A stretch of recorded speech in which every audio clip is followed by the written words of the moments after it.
ወዳጆች በፓርት ዋን ላይ ልናገር ሞክሬ መቆጣጠር ስላልቻልኩ ነው እየተቋረጠ እና ወዳጆች ወንድሞቻችን ልደርስ ያለው ነገር አናውቀው።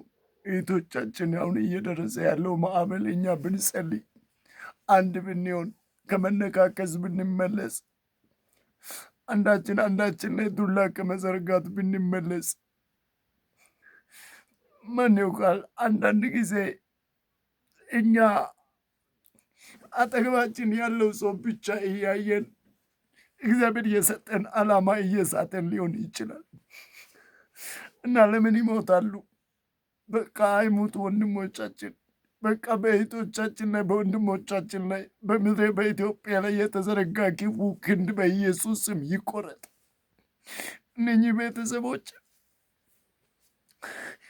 እነኚህ ቤተሰቦች ሰርቶ ተለውጦ ሊመጡ ያሉ ለአንተ እያየው ነበር ላይ አንድ የእግዚአብሔር ሰው ረዥም ዓመት ያገለገለውን የእግዚአብሔር ሰው ጎን ላይ ቆሞ መኪና ይገዛ ሲባል 20,000 10,000 5,000 እየረዳ ያለ ሰው ነው። እንደውም አንዳንዶችን ካያችሁ ለምን አይኖቻችን ተጋረደ? ሕፃን ልጆች ናቸው። ግን አባቶች ያረጁ ሰዎች ያላረጉት መልካም ነገር የሚያደርጉ እህቶችና ወንድሞች ለምን ይሞታሉ? ሰው አገር የሰው ሽንት ቤት ጠርጎ የሰው ክችን ጠርጎ ለአባቶች መኪና ለመግዛት ይታገላሉ። የእግዚአብሔር ሰው ታይቤን ለማሳከም ብዙዎች በላይ የሚሆኑን አይቼዋለሁ። እንዲሁም ደግሞ በማስተራብነት በኩል ሆኖ ብዙ ኢትዮጵያውያን እምባ ያበሱ የአገሬ ልጆች ብዙ ታላላቅ ቤተ ክርስቲያን ለመገንባት ምክንያት የሆኑ የአገሬ ልጆች አቅማቸው በማይፈቅደው እየታገሉ እየተጨነቁ ዋጋ እየከፈሉ እዛው ቤት ያለው እናትና አባት ብቻ የማይሉ የሌላው እራብ የኔ እራብ ነው ብሎ ከአቅማቸው ከአፋቸው ለራሳቸው ሳይጠግቡ የሚያጎርሱ ውድ የሀገሬ ልጆች እኔ የገባኝ የሚያክል እጸልይላችኋለሁ። እግዚአብሔር አምላክ ከክፎች ይጋርዳችሁ። ሙሴን ከገዳዮች እጅ ያስመለጠ አምላክ ያስመልጣችሁ።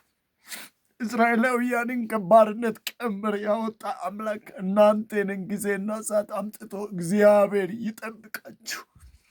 ሞገስና ክብር ከፊታችሁ አይለይ። ያለኝ ይሄ ነው። ይህን ጸሎት እጸልያለሁ በኢየሱስ ስም። 4 ወንድሞች ያጡ ቤተሰቦች በኢየሱስ ስም ይጽናኑ። አሁንም ባረፈች እህታችን ምክንያት በሶሻል ሚዲያ በቤተሰቦች ዙሪያ ዘመድ አዝማዶች፣ ጓደኞች ሁሉ በኢየሱስ ስም የእግዚአብሔር እጅ መጽነኛ ያምጣ። እንደዚህ አይነት ክፉ ነገር ምድሬ ላይ ድጋሚ እንዳንሰማ ለእግዚአብሔር መንግስት ያለውን ትውልድ እየለቀመ የሚበላ አውሬ በኢየሱስ ስም ይወጋ።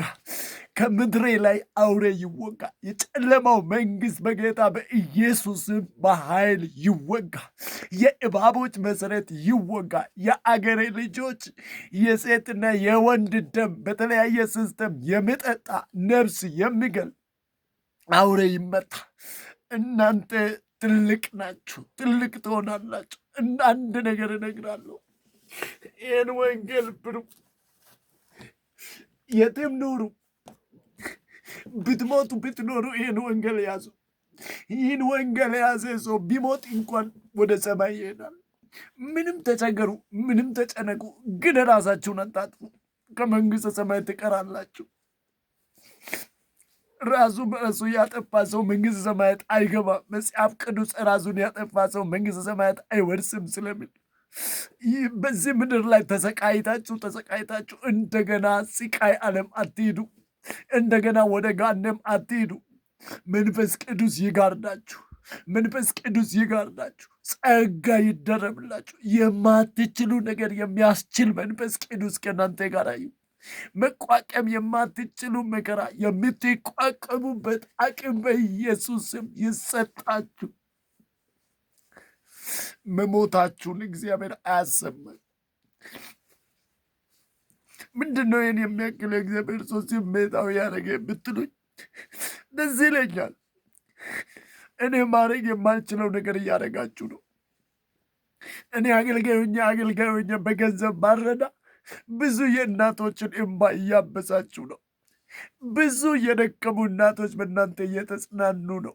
በሄዳችሁበት ቦታ እግዚአብሔር አምላክ መንገዳችሁን በቅቤ ይጠብላችሁ። በእናንተ ላይ በጭካኔ የተነሳ ክፉ ይመታ።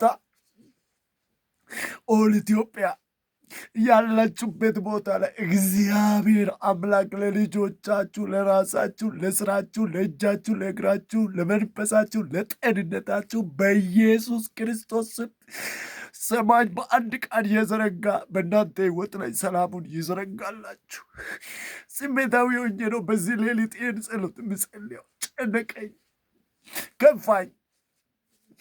ብዙ አባቶች ወደ ጸሎት እንዲመለሱ ስለፈልግ፣ ብዙ እናቶች ወደ ጸሎት እንድትመለሱ ስለሚፈልግ በጓዳዬ በድብቅ ጸለይኩ። ነገር ግን ማን ያውቃል ይህን የኔን ቪዲዮ የሚያዩ ሰዎች ማን ያውቃል በአንድነት ተመልሶ ለእናት ለኢትዮጵያ መሬት ላይ ተንከባለው ባሉበት ቦታ ቢጸልዩ። ትናንት ኮድና ምድር በመጣ ገባ ሲባል በየመንገዱ ሰልፍ ወጥቶ ሰው እንደጸለይ፣ አሁን ሰልፍ ወጥቶ መጸለይ ያለበት ጸሎት ነው ለእኛ መብት። ኢትዮጵያ በጦርነት አይደለም የምታሸንፈው። ኢትዮጵያ ወደ እግዚአብሔር እጆቿን በመዘርጋት ነው የምታሸንፈው። ኢትዮጵያ እውቀቷን ኢየሱስ ስታደርግ ነው። እውቀት አያስፈልግም እያልኩ አይደለም። እውቀትና ጥበብ ይለያል። ጥበብ እግዚአብሔር የሚሰጠው ነው። ጥበብ ስፍራና አድረሻ የሚጠቁም ነው። ጥበብ ጊዜውን የሚጠቁም ነው። የጊዜውን ሁኔታ የምናገር ነው። ኢትዮጵያ ሕዝብ ሆይ ወደ እግዚአብሔር ጩይ። አቅምሽ ኢየሱስ ነው። ጉልበቴ እግዚአብሔር ነው። በእግዚአብሔር ምሕረት ተጠበቁ። ግቡ አይንቃችሁ። ለምልሙ ለምልሙ። ሞት ከህይወታችሁ ይነሳ። ሞት ከዘራችሁ ይነሳ።